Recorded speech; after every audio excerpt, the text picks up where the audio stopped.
Eles o enterraram por um motivo. Não porque fosse irrelevante, mas porque era muito perigoso.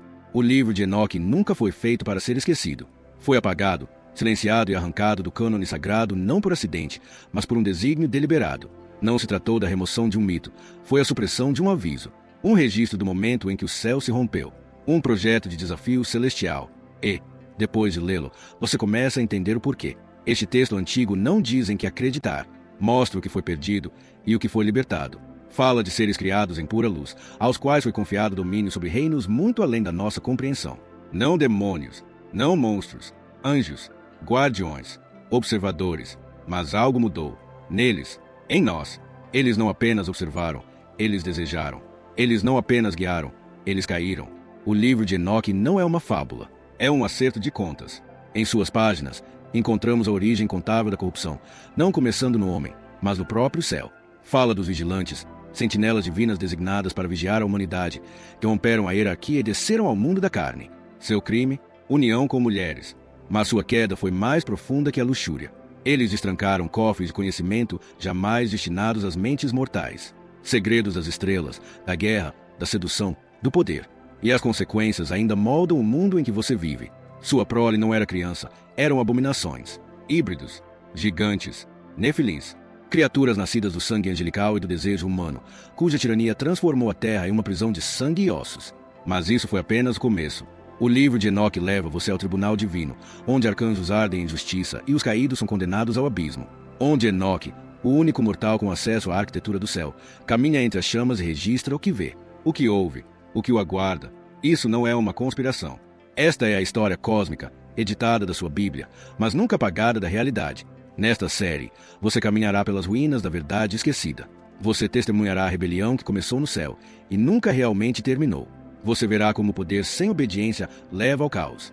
Como o orgulho pode distorcer até a luz mais radiante em escuridão devoradora. E como um homem, Enoque, se tornou a voz do julgamento em um mundo em espiral rumo à destruição. Você não será o mesmo depois disso. Fique comigo, porque assim que o véu for levantado, você entenderá porque o céu se esforçou tanto para esconder este livro de você.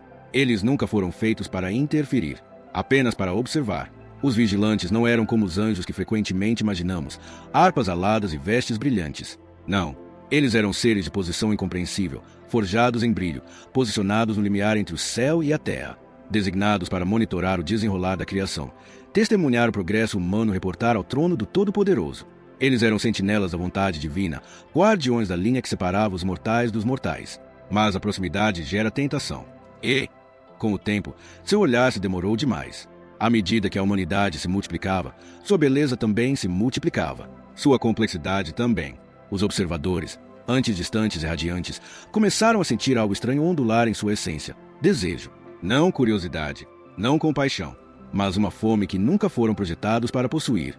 Entre eles estava um nome que a história não poderia apagar, Sejaza. Ele não era apenas um deles, ele era seu líder. Respeitado, temido, brilhante, mas, sob o esplendor de seu propósito, algo sombrio começou a se agitar. Ele viu as mulheres da terra e as achou belas, mas, mais do que isso, invejou sua liberdade. Invejou a escolha. Para os anjos, não a teste de lealdade, eles são a própria lealdade. Mas Sejaza queria mais. Ele não apenas caiu em tentação, ele a arquitetou. Ele sabia que desafiar o Criador traria um julgamento inimaginável, mas também sabia que, sozinho, seria destruído. Então, elaborou um plano, um pacto, uma conspiração sagrada. Ele reuniu os outros vigilantes no topo do Monte Hermon, um lugar onde a terra parece raspar a borda das estrelas. O vento era cortante, as pedras, antigas. E lá, em uma reunião que nunca deveria acontecer, 200 seres divinos se uniram ombro a ombro e se rebelaram. Eles se uniram por um juramento inquebrável, descer ao reino dos homens, tomar esposas humanas, revelar segredos dos céus que nenhum mortal jamais deveria possuir. Suas vozes ecoaram como trovões pelas montanhas. Seu juramento não foi sussurrado, foi declarado. E naquele momento, o céu prendeu a respiração, porque o que eles fizeram era irreversível. Não foi um ato de fraqueza, foi guerra. Um rompimento deliberado da cadeia de comando divina. Os vigilantes não caíram por acidente, eles pularam. E o que eles deixaram para trás não foi apenas um protocolo quebrado, foi a estrutura estilhaçada da própria ordem cósmica. O vento uivava através dos penhascos irregulares. O céu, antes parado, parecia se agitar de inquietação. E no cume do Monte Hermon, uma montanha mais antiga que impérios, cujos picos arranhavam o véu do divino. A história estava prestes a se dividir em duas. 200 vigilantes permaneceram em silêncio, suas formas resplandecendo com os resíduos do céu. Eles ainda não estavam quebrados, não estavam condenados, não estavam caídos, mas estavam à beira de algo que nenhum anjo jamais ousara antes, uma decisão. Seijaza foi o primeiro a falar. Sua voz não estava abalada, não era incerta. Soava como o som de uma espada sendo desembainhada na corte do Altíssimo. E suas palavras eram simples, uma proposta para desafiar sua própria natureza. Eles desceriam. Eles tomariam mulheres mortais. Eles se ligariam à terra e ao seu destino. Mas mesmo Seijaza, por mais ousado que fosse, temia o peso de tal rebelião. Sabia que, se caísse, a ira o esmagaria sozinho. Então, não os convidou, ele os aprisionou. Exigiu um voto, um juramento sagrado, um que nenhum anjo poderia quebrar. Um por um, cada vigilante concordou, não por impulso, mas com plena consciência do que se seguiria. Não havia ilusões, nenhuma confusão, apenas convicção. Eles pressionaram as mãos na pedra, não com tinta, mas com fogo, com intenção, com eternidade. A terra tremeu sob eles, como se recuasse diante da blasfêmia sendo gravada em sua pele. O que aconteceu naquela noite não foi apenas uma rebelião, foi uma declaração de independência do próprio céu, um rompimento da ligação divina. Eles escolheram deixar sua posição eterna, abandonar seus postos aos portões das estrelas. E com esse juramento, eles perfuraram uma ferida na estrutura da criação, uma ferida que sangraria por todas as gerações. E o céu assistiu, sem interromper, porque o julgamento, quando chega, nunca é apressado. Aquele juramento no Monte Hermon não foi apenas o início de uma rebelião, foi o início de um novo tipo de guerra. Não entre anjo e demônio, mas entre lei e luxúria, entre dever e desejo. E agora que os vigilantes estavam presos à terra, eles começariam a remodelá-la à sua própria imagem. Quando os vigilantes desceram, não caíram como meteoros colidindo com montanhas. Eles deslizaram para o mundo como sombras, majestosos, radiantes, intocáveis. E, no entanto, por trás de seu brilho divino, uma doença já havia começado a se espalhar. Dessas uniões surgiu algo que a terra jamais vira, e do qual jamais se recuperaria: os Nefilim. Eles não eram simplesmente gigantes, como algumas traduções casualmente sugerem. Eram paradoxos vivos, nascidos do espírito e da carne, do céu e da terra, da luz distorcida pela luxúria. Seu nascimento não foi celebrado por anjos ou homens. Foi lamentado pela própria estrutura da criação. Esses híbridos não cresceram, eles irromperam em existência. Eles se elevavam sobre as árvores, esmagavam montanhas sob seus pés, secavam rios. Mas seu verdadeiro poder não estava no tamanho, estava na presença. Por onde passavam, a ordem se desfazia, a paz murchava, e o medo, puro e antigo medo, retornou aos corações dos homens. Eles não eram apenas conquistadores, eram profanações, monumentos a um crime que se estendia além das estrelas. Cada um era um lembrete ambulante de que a linha entre o divino e o mortal havia sido rompida. E eles sabiam disso, eles se deleitavam com isso. Com o conhecimento transmitido por seus pais angelicais, eles construíram armas às quais nenhuma tribo poderia resistir. Escravizaram cidades inteiras. Exigiram sacrifícios, não como deuses, mas como erros que exigiam adoração. Eles se tornaram tiranos do mundo primitivo, reis de sangue, senhores da ruína. E pior, eles geraram mais de sua espécie. Seu legado não foi apenas guerra e dominação. Foi corrupção, de linhagens, de culturas, da própria alma humana. Sua própria existência infectou a humanidade com ambição grande demais, apetites sombrios demais e poderes mortais demais para permanecerem descontrolados. E o céu ainda observava, mas não para sempre, porque o nascimento dos Nefilim não foi apenas o resultado de uma rebelião, foi a prova de que a rebelião tinha ido longe demais. Os vigilantes não vieram para abençoar a humanidade, eles vieram para reescrevê-la. Sua descendência não foi apenas física, foi intelectual, espiritual, cultural. Eles não apenas tocaram a terra, eles a infectaram com um conhecimento que nunca deveria deixar as estrelas. Os presentes que trouxeram estavam embrulhados em ouro, mas encharcados de veneno. Ensinaram os homens a dobrar metal, não para construir, mas para conquistar. Sob suas instruções, os humanos aprenderam a fundir ferro, forjar bronze e afiar armas não para defesa, mas para dominação. Pela primeira vez na história, o homem pôde matar não com pedras ou mãos, mas com precisão, com velocidade, com um plano frio. Os vigilantes plantaram lâminas nas mãos de meninos e os transformaram em assassinos. Mas sua corrupção não terminou no campo de batalha. Eles voltaram seu olhar para as mulheres, não por desejo desta vez, mas por cálculo. Azazel, o chefe entre os corruptores, desvendou os segredos da sedução. Ele ensinou a arte do adorno, como pintar o rosto, contornar o corpo, chamar a atenção através da aparência. E com isso, ele mudou a base do amor da alma para a superfície. Relacionamentos, antes nascidos de aliança e profundidade, agora estavam envoltos em vaidade e manipulação. A imagem divina estava fragmentada. O que os vigilantes deram não foi tecnologia, foi a tentação institucionalizada. Eles introduziram a feitiçaria, o encantamento, a adivinhação. Ensinaram os homens a manipular a natureza, a criar talismãs, a romper o véu não pela santidade, mas pela força. Deram à humanidade as ferramentas dos deuses e os corações dos tiranos. Gerações inteiras cresceram sob a sombra desse conhecimento proibido. Lentamente, o que significava ser humano começou a se confundir. A pureza do Éden se transformou em mito, substituída por cidades construídas sobre o medo, governadas pelo aço e seduzidas pelas aparências. A linha entre o bem e o mal não estava mais esculpida em pedra, estava manchada de cinzas e ambição. E esse foi o maior crime dos vigilantes.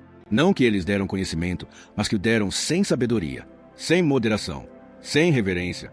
Eles transformaram a alma humana em um campo de batalha e a ensinaram a se autodestruir. Eles não viviam apenas entre os homens, eles os governavam. Os Nefilim não eram reis por linhagem, eram reis pela força. Sua própria presença quebrava o equilíbrio da criação. Nascidos de uma união proibida, forjados em rebelião, eles se ergueram como cataclismos vivos e o mundo se curvou sob seus pés. Eles foram os primeiros tiranos, não figuras políticas, não senhores da guerra, armas vivas, tempestade de carne que gravaram seus nomes em montanhas e monumentos com sangue. Sua força desafiava a física. Sua sabedoria, herdada dos vigilantes, era perversa e precisa. Eles entendiam a dominação não apenas como violência, mas como ritual, adoração, controle. Aonde quer que fossem, as cidades caíam em silêncio. Tribos se rendiam sem resistência. Vilas ofereciam seus filhos apenas para sobreviver a mais uma noite. E os Nefilim aceitavam as oferendas. Bebiam sangue como vinho. Exigiam sacrifícios de carne. Remodelavam o mundo primitivo em um teatro de desespero, onde os fortes reinavam eternamente e os fracos não passavam de combustível para seus egos. Não havia leis, apenas decretos gravados no medo. Eles zombavam do divino. Imitavam os anjos que o geraram. Construíam altares à sua própria imagem. Tornavam-se deuses e a humanidade, seus escravos. Mas sua crueldade não era aleatória. Era padronizada, estratégica. Eles não conquistavam apenas o corpo, eles quebravam a vontade. Eles viravam homem contra homem, família contra família, geração contra geração. A memória do Éden foi apagada e, em seu lugar, surgiu um mundo governado pelo trauma, transmitido como herança. Linhagens inteiras nasceram em cativeiro. Nações inteiras esqueceram o que significava ser livre. E tudo isso, era o resultado de um único juramento feito em uma montanha. Agora, suas consequências ecoavam como um trovão através das eras. Mas a justiça estava despertando. Porque mesmo enquanto os Nefilim reinavam, os céus não estavam ociosos. Os gritos dos oprimidos, o terror da terra, a destruição da criação, tudo isso se erguia. O tempo do julgamento estava próximo. O silêncio do céu nunca era ausência, era um aviso. Por séculos, os vigilantes acreditaram que o céu havia virado o rosto, que o trono que eles abandonaram havia rendido a terra ao seu destino. Mas o julgamento não é estrondoso, não é apressado. Ele espera até que seja irreversível. E agora era. A terra tremia não pela guerra, mas pela resposta. Uma contramedida divina se erguia, não entre os homens, mas o próprio cerne da justiça celestial. 4 nomes se acenderam nos céus, não em som, mas em luz, em fogo, em presença indizível. Miguel, Uriel, Rafael, Gabriel. Estes não eram mensageiros, não eram símbolos. Eram executores, as mãos da lei divina manifestadas, os guardiões do equilíbrio eterno. E eles foram convocados não para aconselhar, mas para pôr fim. Sua descida não foi como a dos vigilantes. Não houve sussurro, não houve sedução, apenas acerto de contas. Miguel, o guerreiro, sua lâmina não brilhava, rugia. Forjada no sopro do eterno, não foi feita para matar, foi feita para separar a corrupção da própria criação. Ele lideraria o ataque, não com fúria, mas com autoridade divina. Uriel, o olho. Ele não trazia arma, apenas luz, implacável, ofuscante, pura. Para onde quer que voltasse o olhar, pecados ocultos eram revelados. Nenhuma escuridão poderia sobreviver a ele. Nenhum segredo poderia permanecer enterrado. Rafael, o curandeiro, mas não para os perversos. Ele veio para consertar o rasgo na criação, para restaurar o que ainda podia ser salvo, mas não teve misericórdia dos culpados. Gabriel, a voz. Sua chegada significava que a sentença já havia sido proferida. Ele era a trombeta do julgamento, não seu negociador. E quando esses 4 se moveram, os próprios céus se moveram com eles. Os vigilantes sentiram. Os Nefilim sentiram. A terra, quebrada e violada, finalmente começou a respirar novamente, não em alívio, mas em preparação. O decreto havia sido proferido.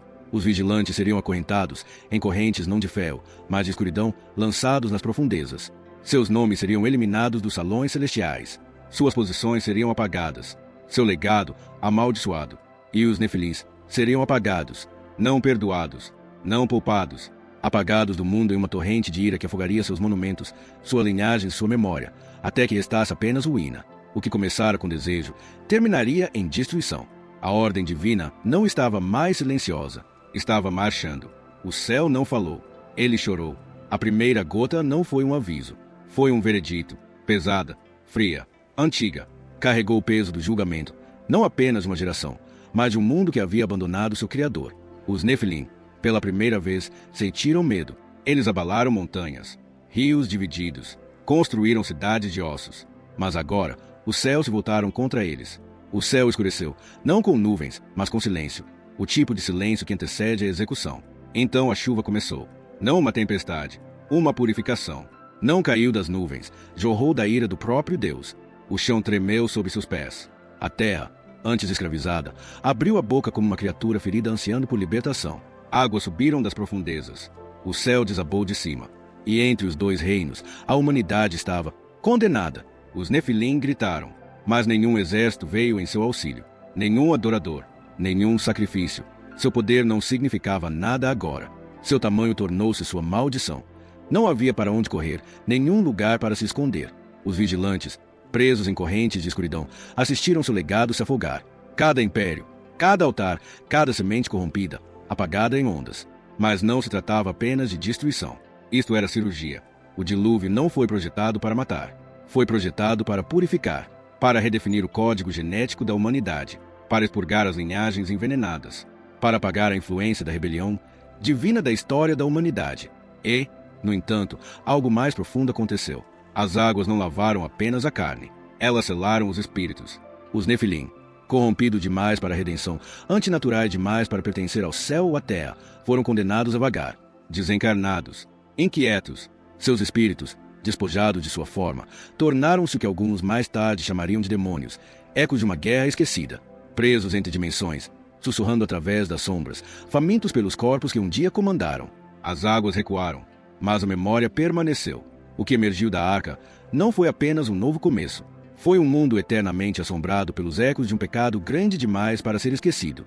Porque mesmo depois do dilúvio, as impressões digitais dos vigilantes ainda permaneciam na poeira. O dilúvio veio. Os gigantes se afogaram. Os vigilantes foram acorrentados. Mas sua influência nunca foi enterrada. Porque algumas coisas, uma vez sussurradas na alma da humanidade, nunca desaparecem de verdade. Quando as águas recuaram, a terra estava limpa, mas a memória da corrupção já havia se tornado cultura. O conhecimento proibido não afundou com os corpos. Ele se agarrou às mentes dos homens, passado adiante como herança, carregado como instinto, preservado como tesouro. A arte da guerra, a obsessão pela beleza, a sede de dominação. Essas não eram invenções da evolução, eram resquícios de rebelião. E embora os vigilantes não estivessem mais entre nós, suas ideias estavam. Ideias não se afogam. Elas se tornaram mitologia. Então, se tornaram rituais. E, finalmente, se tornaram civilização. Reis se ergueram e governaram como Nefilim. Sacerdotes falavam com a autoridade dos deuses. Impérios foram construídos com as mesmas ferramentas que os vigilantes ensinaram os homens a forjar. Não apenas armas de aço, mas armas de ideologia. O que os vigilantes começaram não foi apenas uma queda. Foi um modelo. E a humanidade seguiu. Cada era tem seus ecos. Cidades que exaltam a vaidade em detrimento da virtude. Sistemas que recompensam a dominação em detrimento da sabedoria. Tecnologias que avançam mais rápido que a moralidade. Poder usado não para curar, mas para controlar. Até nossas torres mais altas, da Babilônia aos horizontes modernos, se erguem com a mesma ambição: alcançar o céu sem o céu. Os espíritos dos Nefilim, inquietos e separados da luz, ainda vagam. Eles não possuem corpos como antes, mas sussurram. Eles influenciam, eles tentam, e às vezes eles habitam. E os vigilantes, embora presos, sua história não acabou. Sua queda não foi o fim. Porque a rebelião, uma vez nascida, se torna uma semente. E sementes esperam. Então a pergunta não é mais: eles caíram. A pergunta é: quanto legado deles ainda está vivo em você? Enquanto o mundo se afogava em sangue, enquanto anjos caíam, gigantes governavam e a humanidade se fragmentava sob o peso de segredos que nunca deveria carregar, um homem trilhou um caminho diferente. Seu nome era Enoque. E, ao contrário do demais, ele não buscou poder. Ele buscou presença. A história de Enoque é frequentemente ofuscada, aninhada entre genealogias e versos ignorados por olhos modernos. Mas na batalha invisível entre o céu e a terra, Enoque não foi uma nota de rodapé. Ele era uma ponte, um mortal, de carne, de pó, e ainda assim, escolhido. Não porque ele fosse impecável, mas porque ele andava com Deus. Não uma, não duas, mas diariamente, deliberadamente, em um mundo que havia se esquecido de como. Quando os vigilantes caíram, Enoque observou. Quando os nefilim se ergueram, Enoque escreveu. Enquanto outros se afogavam em conhecimento proibido, ele se tornou o escriba do céu. Registrando visões tão vastas que rompiam os limites da linguagem humana. Seus escritos não eram especulação, eram revelação. Ele viu a maquinaria divina que governa o cosmos, as estrelas em ordem geométrica, os ciclos do tempo, os observadores dos ventos, os portões do sol. Ele esteve nas câmaras onde os anjos eram julgados. Ele ouviu os decretos do Altíssimo proferidos como um trovão envolto em eternidade. E de alguma forma, ele sobreviveu. Mas Enoque não apenas testemunhou o julgamento, ele intercedeu. Ele se apresentou diante do trono, não por si mesmo, mas pelos caídos. Os vigilantes, agora atados pela agonia, imploraram que ele entregasse suas súplicas a Deus. E Enoque, embora humano, caminhou em direção ao fogo da justiça divina carregando as palavras daqueles que a desafiaram. Nenhum outro homem jamais fizera isso. Nenhum outro homem jamais faria. E quando sua tarefa foi concluída, ele não foi enterrado. Ele não foi lamentado. Ele desapareceu. As Escrituras dizem claramente: Enoque andou com Deus, e não foi mais, pois Deus o levou. Ele não experimentou a morte. Ele foi transladado não apenas para o céu, mas para a história, para a profecia, para o pergaminho eterno daqueles que se ergueram onde outros caíram. Enoque não era apenas um homem. Ele era um espelho do que a humanidade deveria ser. Um lembrete que mesmo em um mundo inundado pela corrupção, a intimidade com o divino ainda é possível. O dilúvio não foi o fim. Foi apenas o recomeço. A rebelião não se afogou. Ela evoluiu. O que começou no Monte Hermon, uma fratura nos céus, uma sedução da alma, uma guerra disfarçada de desejo, não desapareceu com os nefilim. Simplesmente mudou de forma. E agora, vive em cada geração. Esta é a verdade que muitos ignoram. A batalha que começou nas estrelas continua dentro de você.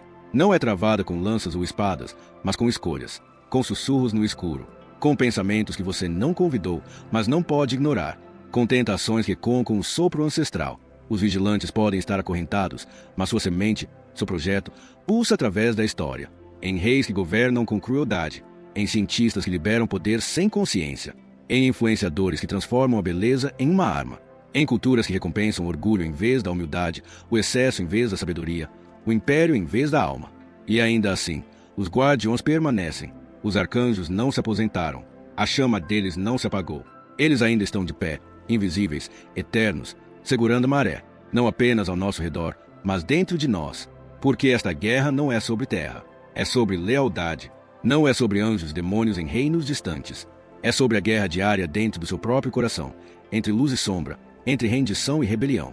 Cada concessão, cada ambição sem reverência, cada sede de poder sem propósito, é a mesma corrente que puxou os vigilantes das estrelas. Mas assim também é cada ato de obediência, cada resistência silenciosa.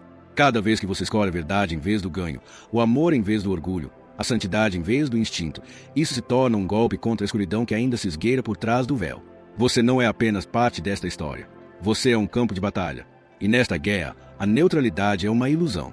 O livro de Enoque não expõe apenas o passado. Ele revela um padrão que se desenrola em silêncio, em decisões, em destinos. Um destino do qual não se pode escapar, apenas responder. Então a pergunta não é: a guerra vai acabar? A questão é: de que lado você servirá? Com suas palavras, com seu tempo, com sua alma? Esta história nunca foi apenas história. Foi um espelho. A queda dos vigilantes, a ascensão dos nefilins, o dilúvio que reiniciou o mundo. Nada disso foi escrito apenas para informar. Foi escrito para alertar, para despertar, para lembrá-lo de que as maiores guerras não são travadas nos céus ou no fundo do mar. Elas são travadas no silêncio da escolha. O orgulho foi a semente. O poder foi a tentação. Mas a queda veio do esquecimento de quem deu a ambos. E agora, essa mesma escolha está diante de você, porque a guerra não acabou. Ela ainda está sendo escrita, em suas mãos, em seus pensamentos, em sua geração. Os vigilantes caíram pelo que desejavam. Enoque ascendeu por causa de quem andou com ele. A diferença nunca foi força, foi direção. Vivemos em um mundo que exalta a rebelião, glorifica o conhecimento proibido e coroa o caos como liberdade. Chamamos corrupção de progresso. Chamamos autoexaltação de espiritualidade. Ecoamos os mesmos sussurros antigos, mas com nomes modernos. No entanto, mesmo agora, em meio àquela escuridão, a luz não se apagou. Você nunca deveria repetir os erros dos caídos. Você deveria superá-los, não em poder, mas em humildade. Não em conhecimento, mas em sabedoria. Não em domínio, mas em alinhamento. O livro de Enoque é mais do que um pergaminho esquecido. É um código, um alarme divino enterrado no tempo, agora ressurgido, porque a hora exige. Então você deve decidir. Você seguirá o caminho dos vigilantes, ou os passos de Enoque. Por quê? No final, a única coisa mais aterrorizante do que cair do céu é escolher não se levantar quando ainda pode. Você agora caminhou por uma história que ficou enterrada por séculos. Você viu o que os anjos temiam e o que os homens esqueceram. Você tocou a borda do céu e as sombras que um dia o desafiaram. Mas esta história não termina quando o vide termina. Porque a verdade, uma vez desperta, não dorme mais. Se esta jornada despertou algo em você, se fez você ver o mundo de forma diferente, mesmo que por um instante, então você não está sozinho. Este canal é para aqueles que ainda estão em busca, ainda questionando, ainda famintos pelas verdades que as instituições silenciaram e o tempo tentou apagar. Então, dê o próximo passo. Inscreva-se, não apenas para receber o conteúdo, mas para a busca. Ative o sino de notificação e fique por perto, porque o que descobrimos aqui é apenas o começo. Há outro vídeo esperando por você agora mesmo, aparecendo na tela. Clique nele. Continue. Por quê? Uma vez que você começa a caminhar pelos corredores ocultos da história, você nunca mais consegue dormir. Até a próxima. Mantenha os olhos abertos. Mantenha sua alma ancorada. E nunca pare de buscar a luz, mesmo em lugares proibidos.